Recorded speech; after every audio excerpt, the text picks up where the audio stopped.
तुम मेरा काम करो, हम तुम्हारा काम करेंगे।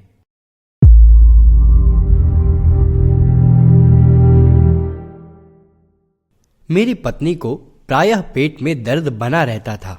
उस समय मैं बिहार में सरकारी नौकरी कर रहा था। घटना सन 1990 की है।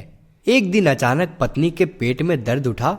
दर्द इतना असहनीय था कि घर के सभी लोग परेशान हो उठे। मैं उस समय ऑफिस में था। मेरा नाती घबराया हुआ मेरे पास आया और मुझसे बताया कि नानी की तबीयत अचानक बहुत खराब हो गई है, आप जल्दी चलिए। मैं तुरंत भागकर घर पहुंचा। पत्नी को लाकर अस्पताल में भर्ती करवा दिया।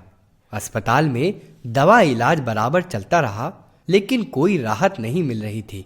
3 दिन के बाद मैंने डॉक्टर से पत्नी को डिस्चार्ज करने की पेशकश की।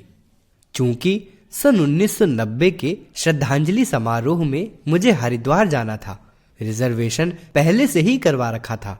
इस वजह से मैं बहुत परेशान था कि पत्नी का इलाज कराऊं या हरिद्वार जाऊं।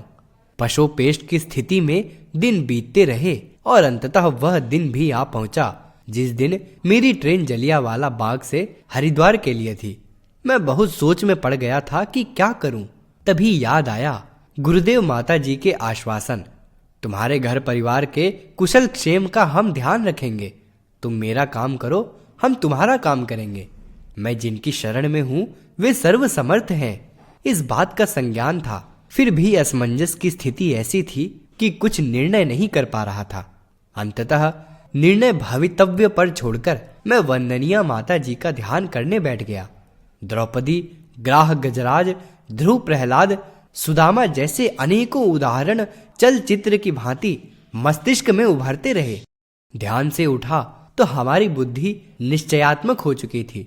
मैंने अपनी पत्नी से बड़े विश्वास भरे शब्दों में कहा कि अब तुम्हारा सब रोग सामान्य हो जाएगा। मैं माता जी से तुम्हारे लिए प्रार्थना करूंगा। उन्होंने सहर्ष स्वीकृति प्रदान की। मैंने तुरंत सामान उठाया तथा स्टेशन की ओर चल दिया। दूसरे दिन हरिद्वार पहुंचकर जब माता जी से मिला तो पत्नी के बारे में सारी बातें बताईं। माता जी ने पत्नी का नाम तथा रोग के बारे में लिखकर देने को कहा और बोली, सब ठीक हो जाएगा। इसके बाद मैं श्रद्धांजलि समारोह के कार्यक्रमों में इस तरह तन मन से रम गया कि घर परिवार का फिर ध्यान ही नहीं आया। कार्यक्रम समाप्त हुआ तो मैं घर वापस आने पर पत्नी से दर्द के बारे में पूछा तो वह बोली कि आपके जाने के बाद से न जाने दर्द कहाँ चला गया। आज लगभग 21 वर्ष बीत गए, लेकिन अब तक वह बिल्कुल ठीक है। दर्द की कोई शिकायत नहीं है। इस घटना से मैं इस तरह प्रभावित हुआ कि मिशन के प्रति समर्पित हो गया तथा पूज्यवर की अपेक्षाओं के अनुरूप आत्मनिर्माण और लोक कल्याण के कार्यों में निरंतर लगा रहता हूँ। आज भी इसी सेवा में समर्पित हूँ। प्रस्तुति बालेश्वर प्रसाद, पूर्वी सिंहभूम, झारखंड। अगर आपको हमारी यह वीडियो पसंद आई हो तो इसको लाइक करें, कमेंट और शेयर जरूर करें।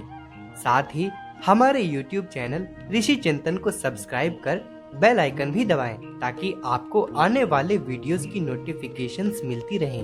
धन्यवाद।